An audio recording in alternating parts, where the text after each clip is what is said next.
Deutschland im 21. Jahrhundert. Ein Land im Herzen Europas, zwischen Alpen und der See. Woher kommt das Land, in dem wir heute leben? Geschichte im Zeitraffer.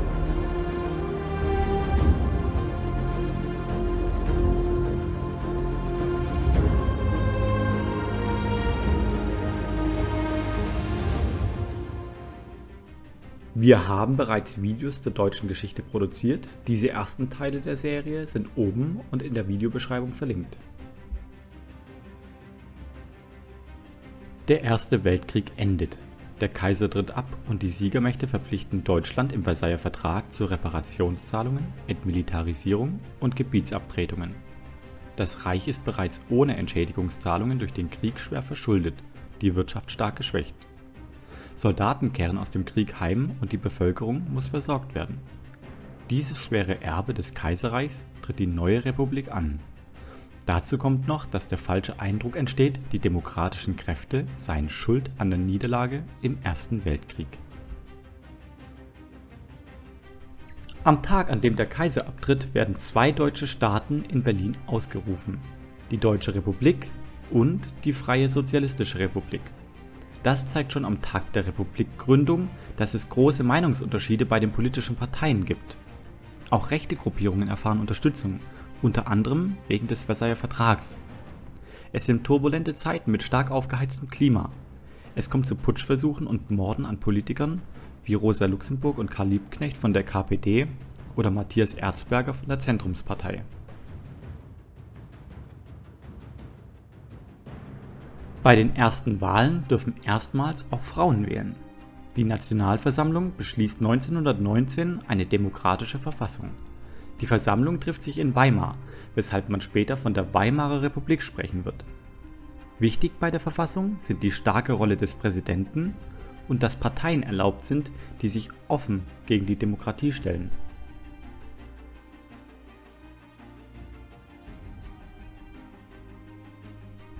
(1923) wird zum Krisenjahr. Die deutsche Regierung bittet um einen Zahlungsaufschub für die Reparationen. Das wird abgelehnt und als Deutschland seinen Zahlungen nicht nachkommt, besetzen französische und belgische Truppen das Ruhrgebiet. Insgeheim wollen die Franzosen ihre Grenze verschieben und diese wirtschaftsstarke und kohlereiche Region vereinnahmen. Es kommt zu nationalen Protestbewegungen und die radikale Rechte erhält Auftrieb. Der Widerstand gegen die französische Besetzung führt zu enormen Einnahmeverlusten und einer stark steigenden Staatsverschuldung. Die Hyperinflation der Mark wird durch die Einführung einer neuen Währung, der Rentenmark, gestoppt. In Thüringen, Sachsen und Hamburg kommt es zu Putschversuchen durch Kommunisten. In Bayern kommt es zu einem Putschversuch einer radikalen rechten Partei, der NSDAP unter Adolf Hitler. Keiner der Aufstände ist erfolgreich.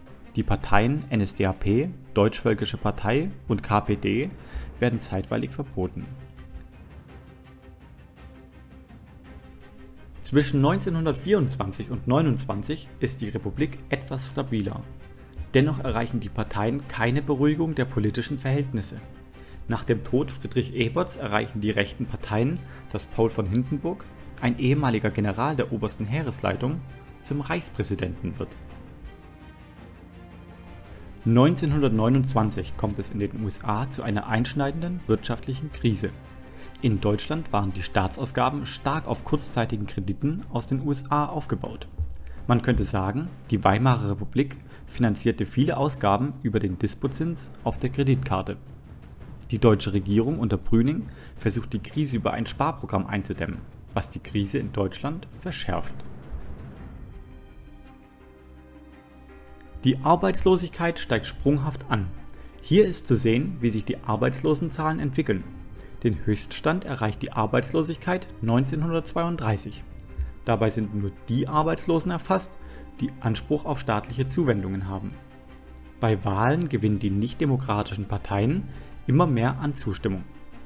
Hier sind die Wahlergebnisse von 1919 bis 1932 gezeigt. Dabei wird lediglich gezeigt, ob die jeweiligen Parteien die Demokratie unterstützen oder ablehnen.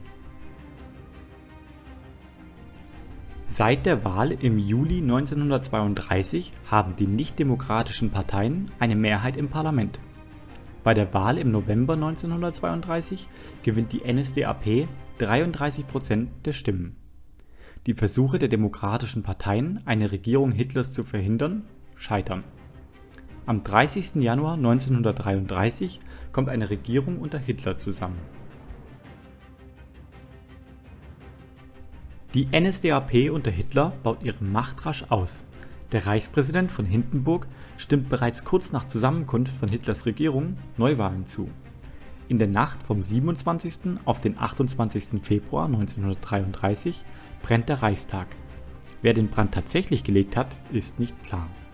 Der Reichstagsbrand bietet den Nationalsozialisten den Vorwand, offen gegen politische Gegner vorzugehen. Die Opposition wird verfolgt, Mitglieder der Kommunistischen Partei verhaftet. Eine Woche nach dem Reichstagsbrand finden Neuwahlen statt. Hier gewinnen die NSDAP und ihr Koalitionspartner, die DNVP, zusammen über 50% der Stimmen.